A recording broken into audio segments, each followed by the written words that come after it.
السلام عليكم ورحمة الله وبركاته.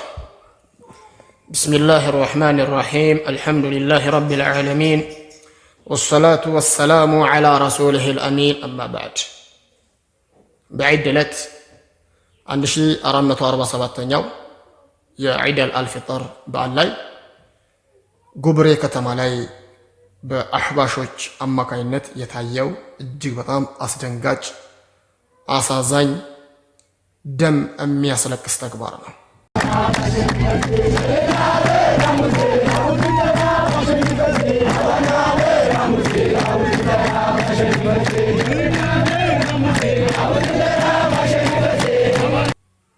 እሱ ምንድነው? ዒድ ለመስገድ የወጣው ማህበረሰብ ተሰብስቦ ሽሊላ በራ ሙዚ አሁሽትን ጠራ ባሸኔ ፈዚ ሽሊላ አባ ያኒ ሽሊላ በራ ሙዚ አሁሽትን ጠራ ባሸኔ ፈዚ በማለት በዓላቸውን አክብረው ገብተዋል። እጅግ ያሳዝናል። ትርጉሙ እንደሚከተለው ነው። ሽሊላ በራ ሙዚ የአብሬ ሼኽ ሆይ ለእርሶ ሽሊላ ብለናል። አሁሽትን ጠራ ባሸኔ ፈዚ አንቱ ስጠራ አንቱ ስማጸን ከበሽታዬ እፈወሳለሁኝ ማለት ነው። ይህ የሚባሉት ለአብሬ ሼኽ ነው። የአብሬ ሼኽ ሆይ እርሶን ስጠራ እርሶን ስማጸን ከበሽታዬ እድናለሁኝ እፈወሳለሁኝ፣ እናም ድረሱልን እያሉ እየተማጸኗቸው ተማጽኗቸውም ደግሞ ዱዓቸውንም እንደሚቀበሏቸው እየገለጹ ነው። ዒድ የተደነገገው አላሁ ጀለ ወዐላ እንደተናገረውም ወሊቱክሚሉ ልዒዳ የረመዳን ቀናቶችን እንድታጠናቅቁ ወሊቱከቢሩ ላህ ዐላ ማ ሀዳኩም አላሁ ጀለ ወዐላ ቀጥተኛው መንገድ ስለመራችሁ እንድታልቁት ልቅናውን እንድትገልጹ እንዲሁም ወለዐለኩም ተሽኩሩን አላህንም እንድታመሰግኑት ነው ይህንን የተደነገገላችሁ ወይም አላህ የደነገገላችሁ ይላል። ናም ወሊቱከቢሩ ላህ ነው የተባለው፣ አላህን እንድታልቁ ነው የተባለው እንጂ ከመሻይኾች መካከል የሆነን ሼኽ እየጠቀስን እንድናሞግስና እንድናልቅ አይደለም። ወልይ ተብሎ ከሚታሰቡ ሰዎች መካከል የሆነውን መርጠን ያንን ወልይ ልናመልክና ልንማጸን አይደለም። አላሁ ጀለ ወዐላ እስልምና ውስጥ እንዲህ ነገር አልደነገገም። ለሙስሊሞችም ይህንን ተግባር አልደነገገላቸውም። በየትኛውንም የታሪክ አጋጣሚ አላሁ ጀለ ወዐላ ከፈጠራቸው ፍጡራኖች ሁሉ ታላላቆቹ የአላህ መልእክተኞች ናቸው። እነዚህ የአላህ መልእክተኞች አንድም ቀን በምንም አጋጣሚ ከአላህ ውጭ ያለ ነገር ሲማጸኑ ታይተውም ተሰምተውም አይታወቁም። የትዕግስት ወይም ደግሞ የሶብር ተምሳሌት በመባል የሚታወቁት ነቢዩላህ አዩብ ናቸው ዐለይሂ ሰላም። ነቢዩላህ አዩብ 18 ዓመት በበሽታ እንዲሁም ደግሞ ልጆቻቸውንና ንብረታቸውን በማጣት ተሰቃይተዋል።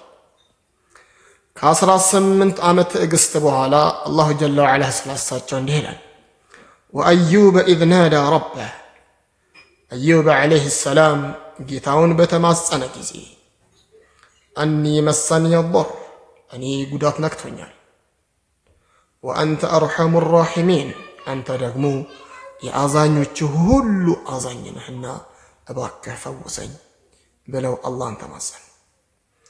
አላሁ ጀለ ወዐላ ዱዓቸውንም ተቀበላቸው። ፈስተጀብና ለሁ ዱዓውንም ተቀበል ነው። ፈከሸፍና ማ ቢሂ ሚን ضርን የነካውንም ጉዳት አስወገድንለታል አላህ። ወአተይናሁ አህለሁ ወሚስለሁም መዐሁም ረሕመተን ሚን ዒንዲና ወዚክራ ሊልዓቢዲን አላሁ ጀለ ወዐላ ቤተሰቦቹንም እጥፍ አድርገን መለስንለት። ረሕመተን ሚን ዒንዲና ከኔ ዘንድ የሆነ እዝነት ረሕማ፣ እንዲሁም ወዚክራ ሊልዓቢዲን ሌሎችም አላሁ ጀለ ወዐላ ለሚያመልኩ ሰዎች ጥሩ ትውስታ ማስታወሻ መማሪያና መገሰጫ ይሆናቸው ዘንድ ናም ሳሊሖች የአላህ መልእክተኞች እንዲህ ነበሩ። ነቢያቶች እንዲህ ነበሩ። ነቢዩላህ ዩኑስ ዓለይሂ ሰላም ባህር ውስጥ ተወርውረው ነበረ። ባህር ውስጥ ደግሞ አሳ ነባሪ ውጧቸው ነበረ። 3 ጨለማዎች ውስጥ ሌሊት ባህር ውስጥ ሆነው እንዲሁም አሳ ነባሪ ውስጥ ሆነው ማንም ሊደርስላቸው በማይችልበት ሁኔታ ላይ መንገዶችና መንስኤዎች በጠቅላላ በተቋረጡበት ሰዓት አላህን ጀለ ወዐላን የተማጸኑት። ፈናዳ ፊ ዙሉማቲ ነቢዩላህ ዩኑስ ዓለይሂ ሰላም ጨለማዎች ውስጥ ሆነው አላህን ተማጸነ።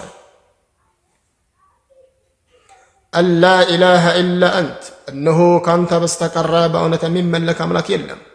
ሱብሓነክ ጥራትም ይገባል።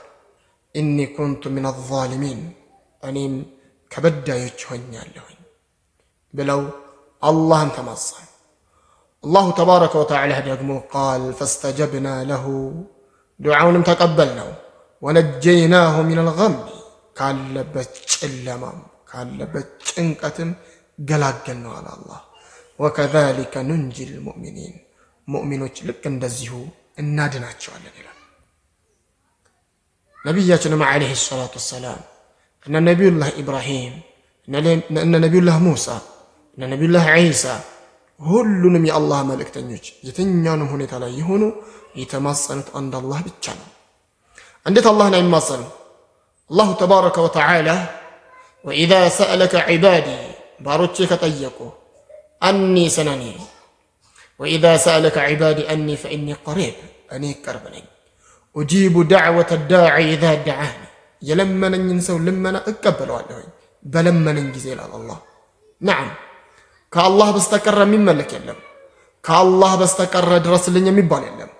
ዛሬ ግን ሙስሊም ነኝ የሚሉ ሰዎች፣ መስጂድ ገብተው የሚሰግዱ ሰዎች፣ ትላንትና 30 ቀን የጾሙ የረመዳን ወርን የጾሙ ሰዎች ዛሬ ግን የረመዳናቸው የጾማቸው ማፍጠሪያ የትልቁ ሽርክ አይነት አደረጉት። ወለዒያዙ ቢላህ በአላህ እንጠበቃለን። ነቢያቶች የተገደሉበት የተባረሩበት የታሰሩበት ያ ሁሉ መከራና ችግር የቀመሱበት ምክንያት ይሄንን የሽርክ አይነት ለማስወገድ ነው። የአላህን ሐቅ ለማረጋገጥ ነው። ከአላህ በስተቀረ በእውነት የሚመለክ አምላክ የለም ብለው እያስተማሩ ነው። ዛሬ ግን ኢና ሊላሂ ወኢና ኢለይሂ ራጂዑን ወላሂ በጣም ያሳዝናል።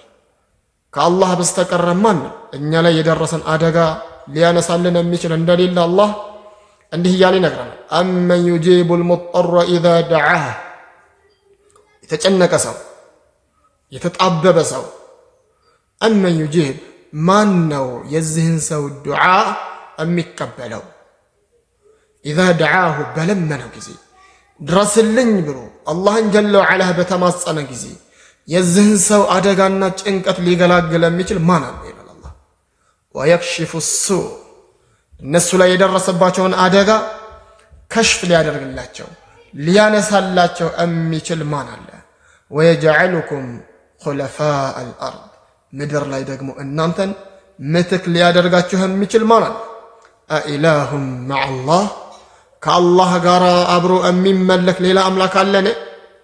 ቀሊለን ማ ተዘከሩን ትንሽ እንኳን አትገሰጹም፣ አታስተነትኑም፣ አታስቡም ይላል አላሁ ተባረከ ወተዓላ። ሌላ ቦታ ላይ ደግሞ አላሁ ጀለ ወዐላ እነዚህ ከአላህ ውጭ ያሉ የምንማጸናቸው ነገራቶች ደካሞች መሆናቸውን እንኳን እኛን ማገዝ ይቀርና ራሳቸውንም ማገዝ እንደማይችሉ ሲነግረን እንዲህ ይላል። ወለዚነ ተድዑነ ሚን ዱኒሂ እነዚያ ከአላህ ውጭ ያሉ የምትማጸኗቸው አካላቶች ላ የስተጢዑነ ነስረኩም እናንተን ሊረዷችሁና ሊያግዟችሁ አይችሉም። ወላ አንፉሰሁም የንሱሩን እንኳን እናንተን ማገዝ ይቀርና ነፍሳቸውንም ማገዝና መርዳት አይችሉም ይላል አላሁ ተባረከ ወተዓላ። አላህ እውነተኛ የሱ ባሮች አላህ ያድርገን። እውነተኛ አላህን ብቻ የሚገዙ ሰዎች አላህ ያድርገን። ለአላህ ብሎ ጾሙ በሽርክ ከሚያፈጥሩ ሰዎች አላህ ይጠብቀን። ከነዚህም አላህ ያድርገን። ወሰላሙ ዓለይኩም ወረሕመቱላህ